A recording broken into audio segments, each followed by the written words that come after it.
faut vraiment qu'on réfléchisse à quelle est la pertinence médicale. Parce que nous, on est médecin, on est soignant, et donc la question, c'est en quoi est-ce que cet outil va améliorer notre prise en charge? Et si on répond oui à cette question dans notre contexte de soins, en fait, ça sera le moteur le plus fort pour nous pour aller vers l'implémentation et l'usage des outils.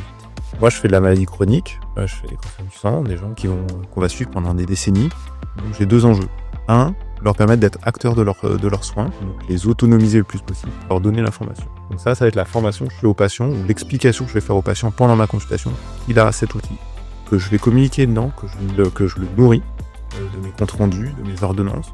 Première information. Deuxième, c'est un enjeu d'interaction ville-hôpital, parce qu'on sait que c'est un sujet compliqué, la ville-hôpital. Ça fait des années qu'on dit qu'il faut qu'on discute, et quand on regarde dans les faits, on a du mal à parler entre la ville et l'hôpital, pour plein de raisons complexes. Et c'est enfin un canal partagé, où tout le monde a un intérêt à ce qu'il soit rempli.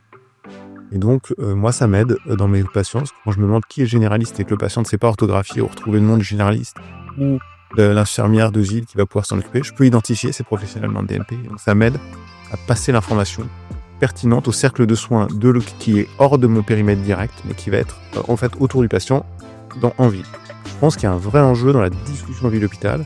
Il faut que tous les gens qui font la maladie chronique s'en soient persuadés. Sur la partie maladie aiguë, c'est plus difficile, parce que c'est des patients qu'on voit qu'une fois, donc il faut qualifier l'INS en temps réel, c'est plus compliqué. Mais c'est un enjeu majeur. Je prends l'exemple des urgences. Quand le patient sort des urgences, le compte rendu est disponible.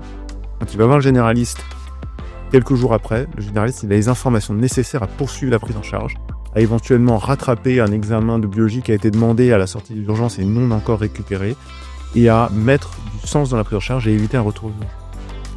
Mais ça demande effectivement un vrai enjeu, Il faut que les acteurs de soins soient persuadés qu'il y a une plus-value médicale à ça.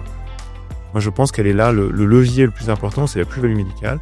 Le deuxième, c'est plus on sera intégré dans nos logiciels métiers, plus ça sera transparent pour les utilisateurs, plus on a de chance à soit utilisé correctement.